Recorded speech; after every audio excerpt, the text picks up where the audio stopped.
Bonjour à tous, je vais vous présenter comment fonctionne le fichier Google Sheet planificateur mariage qui permet de gérer ses invités et de suivre son budget.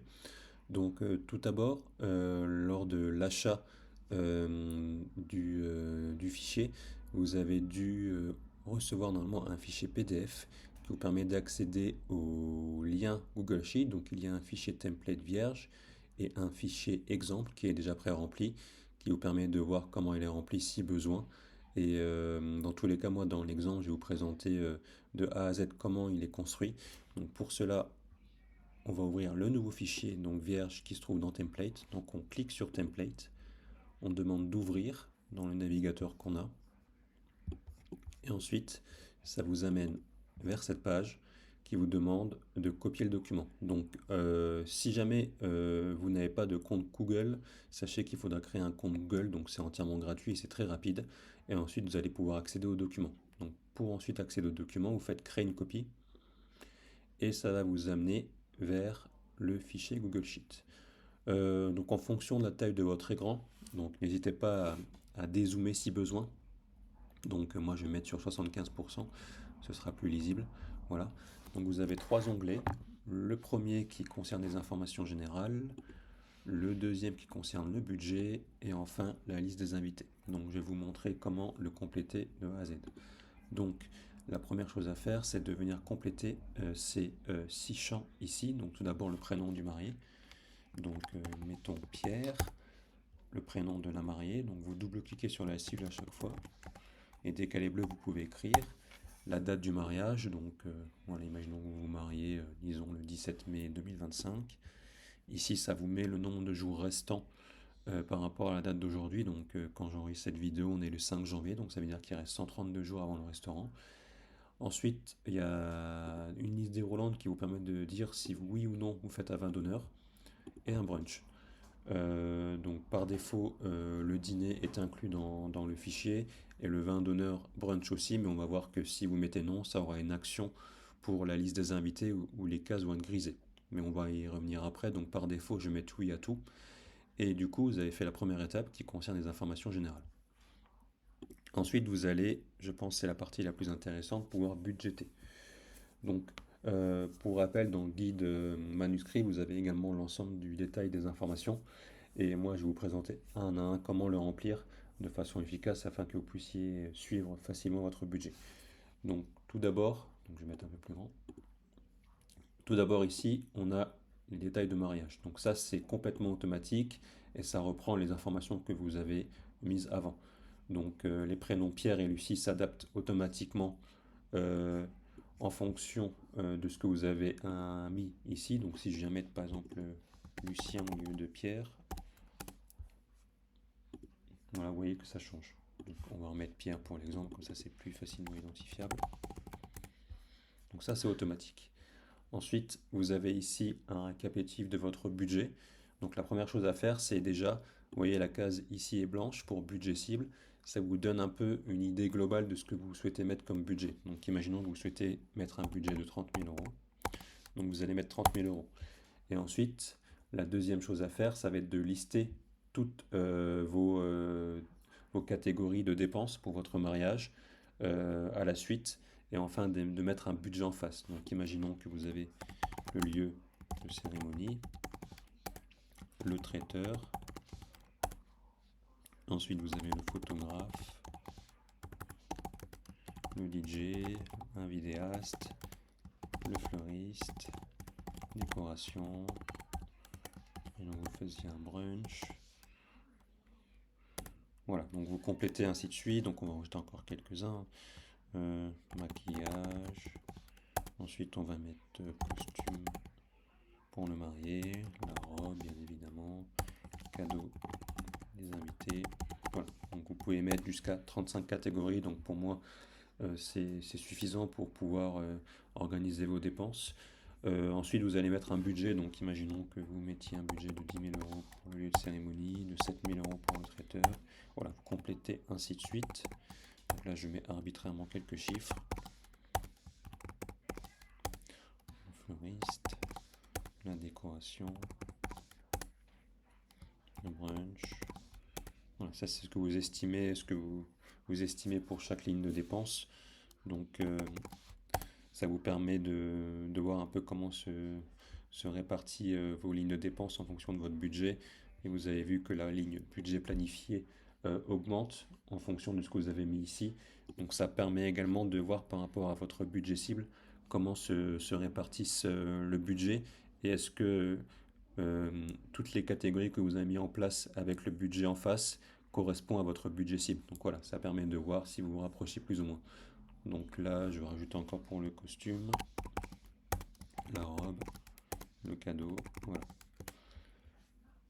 Donc là, avec les chiffres que j'ai mis, on peut voir que si vous avez estimé un budget à 30 000 euros, vous avez actuellement un budget planifié sur les 12 lignes voilà, de dépenses que vous avez mises, 28 400 euros. Donc ensuite, si je reprends ce petit tableau, ce que l'on a, c'est le montant engagé. Donc pour l'instant, c'est vide parce que ça correspond à ce que vous avez payé. Ça correspond au tableau numéro 2 qui est ici, suivi des dépenses. Donc ça, on va le voir après. Le budget restant, ce qui n'est d'autre que ce que vous avez planifié en budget, moins ce que vous avez déjà dépensé. Voilà.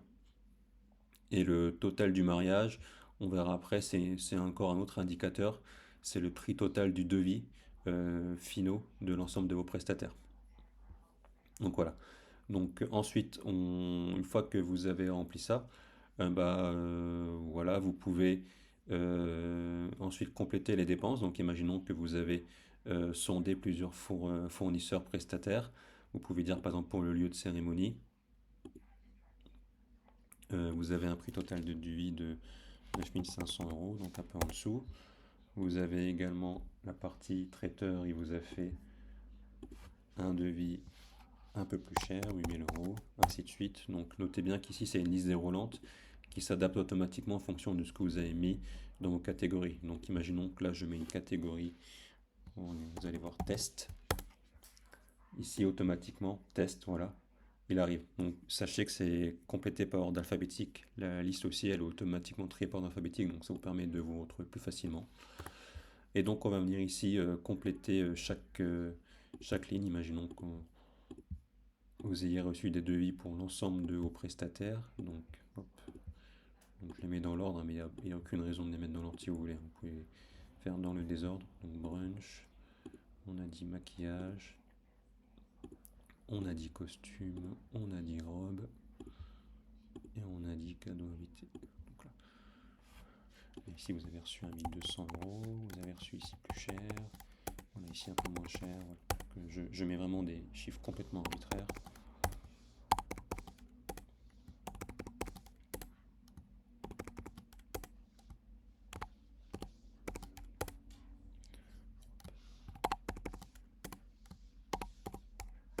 Voilà. Ensuite ici vous avez le suivi des dépenses. Donc vous avez 4 lignes de paiement, donc le premier correspondant à la compte, et enfin le premier, deuxième et troisième paiement. Donc là, soit vous avez reçu un acompte et vous mettez un acompte, soit directement vous mettez vos paiements. Donc généralement on étale sur 3-4 paiements maximum, donc c'est pour ça que je ne suis pas allé au-delà. Donc imaginons que pour le cérémonie, vous ayez versé un acompte d'environ 30% et que vous avez déjà payé également un deuxième paiement de 2000 euros. Le traiteur, il y avait aussi un acompte. Et vous avez payé une première fois, vous avez payé une seconde fois aussi. Voilà, donc vous voyez que là, ici, total payé, ça fait la somme de l'ensemble de vos acomptes et vos 3 paiements éventuels. Donc vous pouvez compléter ainsi de suite. Et vous pouvez également remarquer que des lignes ici sont apparues.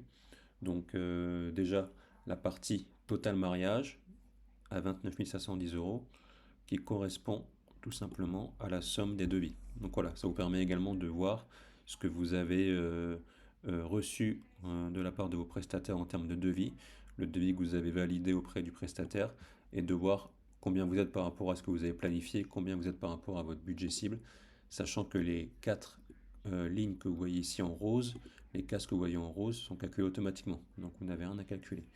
Le montant engagé, ici, c'est ce que vous avez déjà dépensé réellement. Donc ici, c'est 12 000 euros qui correspond à 5 000 plus 7 000.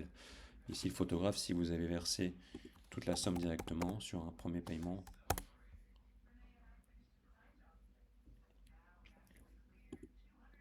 Vous pouvez vous rendre compte. Ici, il n'y a pas d'acompte, donc on met 0. Vous pouvez, n'oubliez pas qu'ici pour acompte, il faut mettre 0. Je vais essayer de rectifier la formule après, mais il n'y a aucun souci. Ça correspond du coup au devis, et vous pouvez voir que du coup ça s'est rajouté ici dans la répartition des dépenses. Ici c'est un tableau qui récapitule ce que vous avez dépensé, qui est trié automatiquement de la ligne la plus grande à la ligne la plus faible. Donc ici à date vous avez payé plus le traiteur que le lieu de cérémonie, mais imaginons que vous ayez un deuxième paiement pour le lieu de cérémonie, que vous payez le reste. Hop, voilà, le lieu de cérémonie qui est ici passe en premier. Il correspond à 53% de vos dépenses réelles, et ainsi de suite. Vous pouvez compléter, ainsi de suite. Vous pouvez revenir rajouter des catégories. La liste déroulante va automatiquement se mettre à jour, pas de souci. Vous avez ici un petit encadré qui vous permet de voir ce que vous avez payé à date et ce qui vous reste. Donc c'est les deux lignes là. Et la somme des deux fait bien évidemment ce que vous avez planifié par ligne de dépense. Voilà. C'est un autre indicateur qui vous permet de voir où est-ce que vous en êtes. Et ensuite ici vous avez un tableau qui permet de rentrer des contacts à la main. Donc imaginons que vous ayez un prestataire 1, vous avez besoin d'avoir son mail, donc vous pouvez le mettre ici. C'est plus pensé comme un pense-bête qu'autre chose. Et le numéro de téléphone, donc 6 12 34 90 96, voilà. Donc ça, vous avez également 35 lignes pour mettre vos prestataires. Ce que j'ai oublié de rajouter, c'est que ici, dans ce tableau-là, vous avez deux colonnes en rose qui sont calculées automatiquement. Le réel qui correspond à quoi? Qui correspond à ce que vous avez réellement payé par rapport à ce que vous avez budgété. Donc là, vous avez estimé, vous, de base, un budget à 10 000. Le devis était de 9 500 et finalement, vous avez payé 9 500.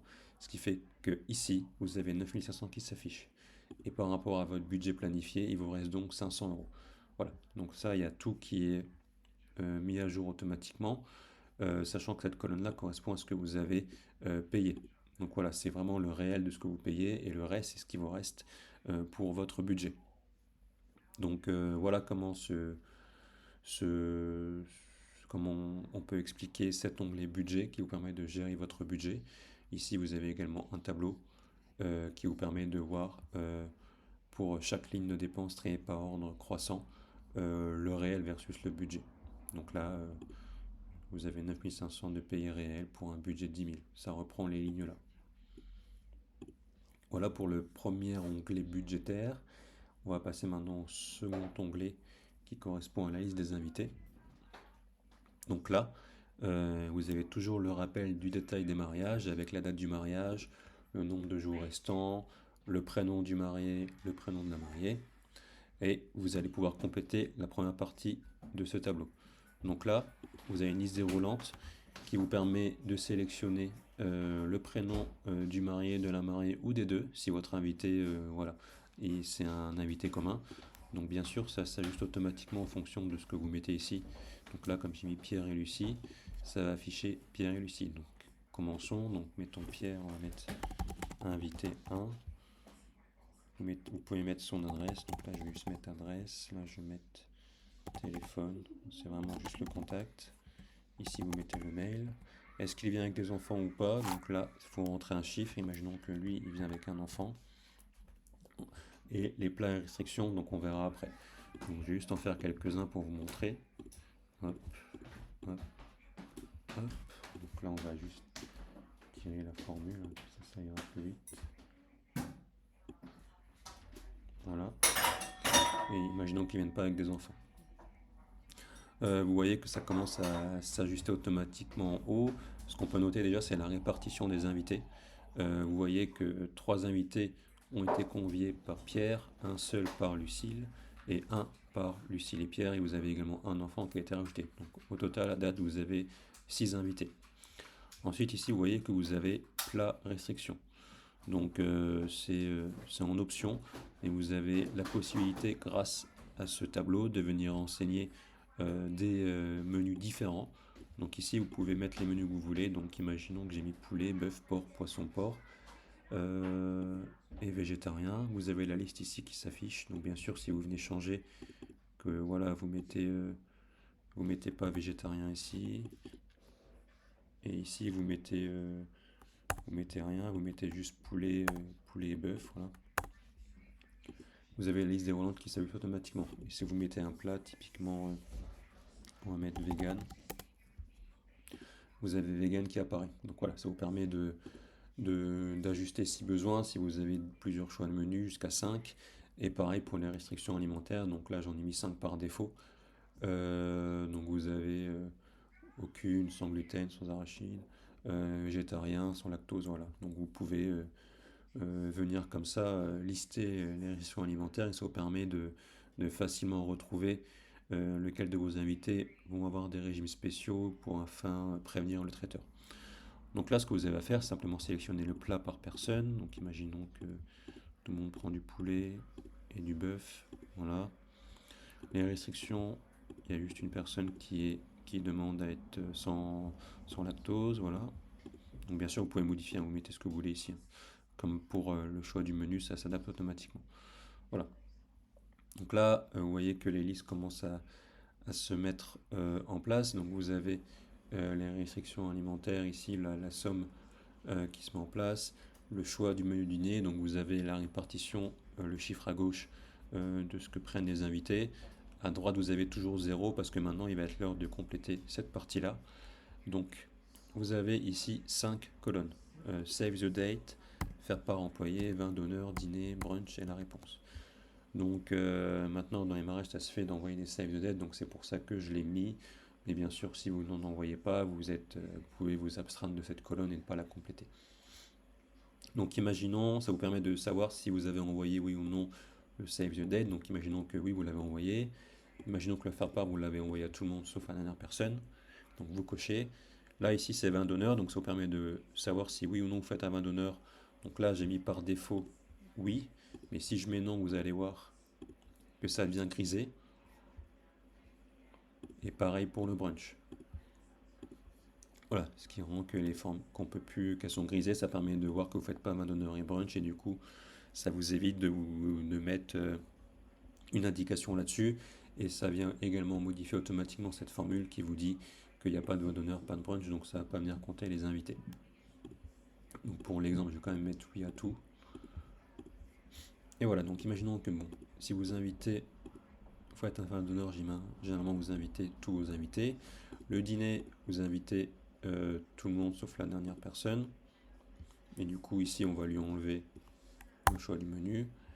Et enfin le brunch, vous en faites un et vous invitez tous ceux qui étaient présents au dîner également. Voilà. Ensuite, ici c'est les réponses. Donc vous avez 3 choix de réponse. Oui, non, à confirmer. Donc là vous mettez si la personne oui ou non. Donc imaginons que celle-ci ne vienne pas. Oui et inconfirmé. On va mettre oui plutôt. Voilà. Donc voilà comment se complète un peu ce dashboard pour suivre à la trace vos invités. Pour le résumé des invitations, save the date employé. Donc tout ça c'est calculé automatiquement. Donc tout ce qui est rose, je le répète, c'est calculé automatiquement. Euh, vous avez ici le récapitulatif de combien d'invités vous recevez et combien de save the date vous avez envoyé. Donc ici, 5 sur 5. Faire part envoyer 4 sur 5 parce que j'ai pas coché ici. Si je viens à cocher ici, hop, ça affiche 5.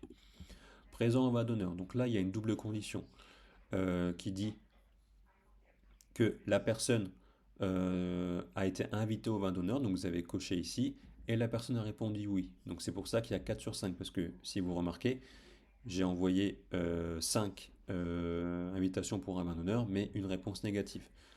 Donc si je mets non une deuxième fois, vous allez voir, ici ça fait 3.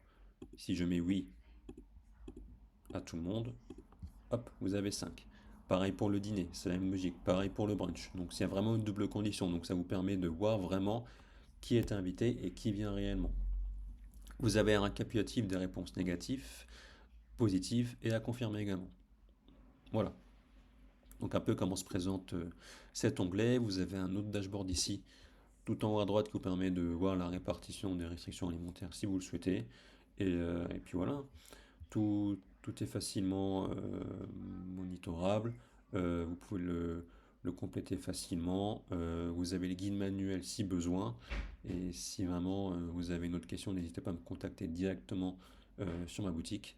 Et voilà, je vous souhaite une bonne journée.